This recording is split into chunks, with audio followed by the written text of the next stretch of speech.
乌战争呢，现在陷入了焦灼。俄罗斯是锁定了乌克兰东部的阿夫迪夫卡，还有呢南部的罗伯季涅这两个地区。不过呢，没有太多进展，反而是因为地势太空旷，不利掩护，让俄军的伤亡人数直线攀升。Duck, the tank is coming, yells one of them. And then the war from the sky begins. Drone, drone, FPV, cries a soldier. I see it, another shouts back. 这支乌军小队遭到俄军的坦克包围，半只脚踏进了鬼门关。Until suddenly they hear the rumble of tanks. Oleg's unit tries to bury themselves in the earth as one drives by. 乌军的无人机刚好拍下了这一幕，好几辆俄军的坦克开过，朝着树林开火。当时树林间有好几支乌军小队，几乎全灭。Oleg's unit is in the middle. They were the only ones to be spared. We failed to hold our position and had to retreat. We had injuries but survived. 只有他们从死神手掌的缝隙中逃了出来。这段步兵躲坦克的直击，看得出乌军在装备上的劣势。乌军手上的反坦克武器大多是像 SPG-9 无后坐力炮这样的前苏联老古董。就算是波兰给的 T-72坦克，车龄也有好几十年了。乌军现在得靠自己来研发新的武器。There are some particularly interesting projects. For example, there is the combat robot Rys that can be used for delivering supplies or evacuating the wounded. 4轮机器人不稀奇，但是如果再加上可远端操纵发射的自动机枪枪塔模组呢 ？A machine gun of 7.62 or 12.7 caliber. So Rys plus Shabla is not just a courier or evacuation robot anymore. It becomes a combat machine for assault and defense. 两者合而为一，就变成移动式的机枪塔。甚至还有这种改良款，长得像除草机的移动机枪。虽然距离科幻电影中的机甲还差得很远，但是他们跟真人一样，都能够上前线穿梭开火。This system cost about $22,000. Compared to the life of an infantryman, it's nothing. 不过科技跟魔法只有一线之隔，例如这件乌军口中的隐形斗篷。At night, it essentially functions as an invisibility cloak, blocking thermal radiation and making soldiers invisible to thermal imaging devices. 当然不是真的隐形，而是让热成像仪在晚上的时候根本看不到。还有更高科技的，就是让 AI 机器学习盯着天空看。Protection from aerial threats is also provided by the Zvuk technology. The system, based on machine learning, literally listens to enemy cruise missiles, helicopters, drones, and planes. Thanks to special sensors and machine learning, it does so with 99% accuracy from a distance. 建立早期预警系统，就能越早启动防空拦截，尤其是最头痛的无人机。An active direction finder is planned, which will autonomously detect approaching enemy drones and suppress them without direct intervention from the operator. 就像当年二战刺激科技发展一样，乌军也是因为迫切的需要，才自主研发多达700个军武项目。但是还没等到乌军能够量产新的装备，俄军早就趁着冬季囤积了各种的武器弹药，像是日前还一口气发动75架无人机空袭基辅。That Russia has been stockpiling its weapons, stockpiling its drones and missiles, with the aim of targeting Ukraine's energy infrastructure, just like they did last winter. There is a certain number of air defense systems with certain names. We are asking for them. We've already got a positive answer when those systems will start to guard that region. 总统泽伦斯基自然担心，过完冬季，西方国家还会继续给军援吗？ The analysts that we are speaking to, that the West is giving Ukraine enough weaponry to stay in the fight, but not to win the war. And then we speak to the soldiers who are down on the front line fighting in these conditions, saying, why don't we have enough? 不只是武器，还有何时能够加入北约？北约的秘书长再度把话说死。All allies agree that in the midst of a war,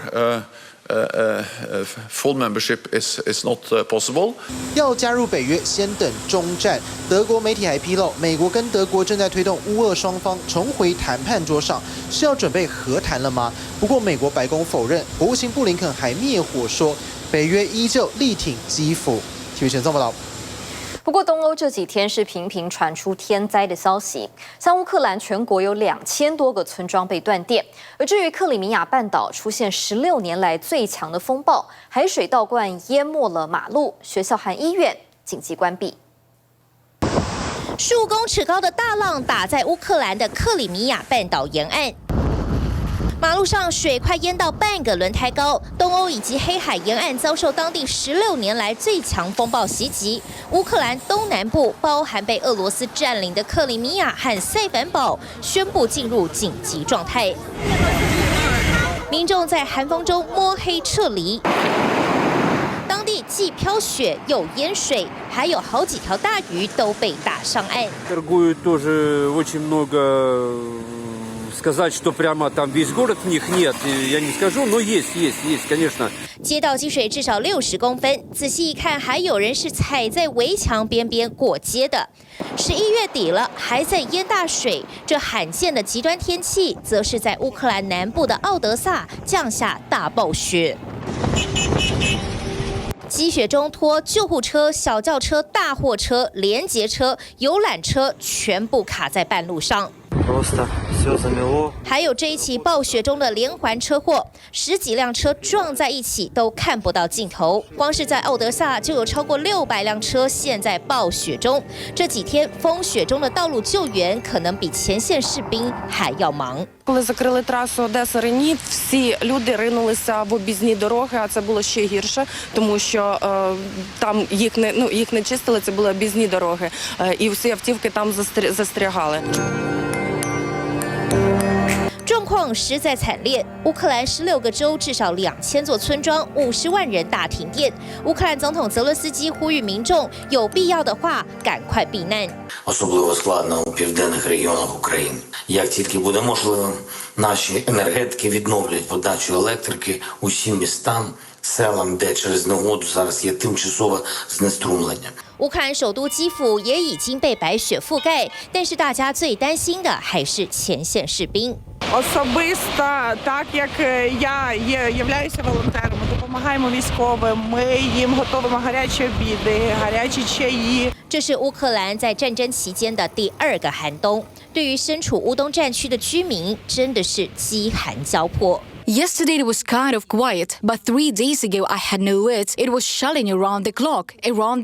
乌东顿内斯克地区的谢尔维斯克，战前还有上万人口，现在剩不到1200人。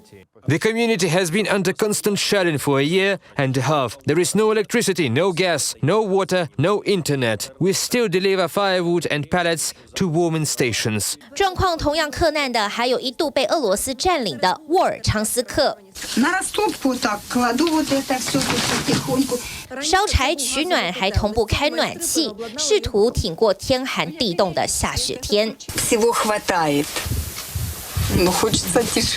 俄罗斯为了报复，切断了沃尔昌斯克的天然气管线。冬天民众要取暖，还得小心躲好，不要被俄军发现。Звичайний дим з труби може викликати у них підозру, і вони туди стріляють по цим будинкам, де йде звичайний дим. Були дні, коли було зафіксовано там близько 80-90 прильотів артилерії. 还好在初冬寒雪中，乌克兰还是有一丝好消息，那就是预估今年9月 GDP 会比去年同期成长约 9.1%，1到9月的增幅也有5.3%，主要是受惠于国际援助增加以及国内的工业部门回升所推升，都是俄罗斯的通膨巨兽越养越大只。Нет, конечно. Нет. Почему? Что бы вы хотели? Ну, это помощь детей. 民众到超市购物，最基本的 cheese、马铃薯、香肠全部都涨价。Если в процентах, то, наверное, процентов 25.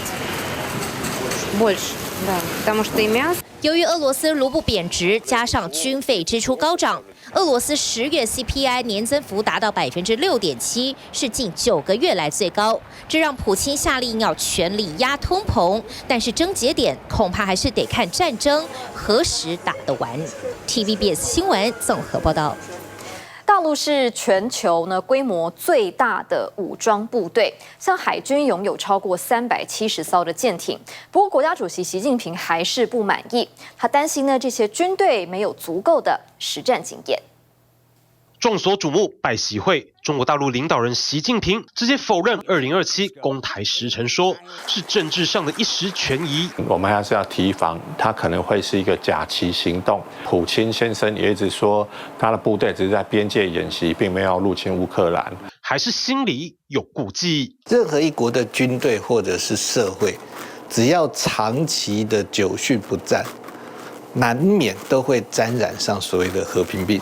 坐拥全球排名前3的可观军容，官方文宣更是不遗余力把攘美和反台独喊得震天尬响。不过，英国媒体《经济学人》翻出习近平的过往言论，和平病弥漫在部队和社会之间。从1979年中共跟越南战争以后，他基本上已经很少大规模的对外用兵，也就是说缺乏实战的这种交战经验。那也就是相关的，他的部队训练都是按照他自己的准则，或者是他自己的想象来训练。问题指向久而未战，五角大厦也曾引述相关的论点。中共自行解放军面对现代化的战争，从官兵到干部领导2个能力不够，如果再仔细把脉，包括判断情势、理解上级、作战决心处置、摆兵布阵到突发应变处置的5个不会，官士兵编制失调的成科一并被放大。他的士官太多，然后士官本身其实他又想学美军，可是又学不好。那我们都知道，美军的士官基本上他是负责训练，军官是负责规划跟决策。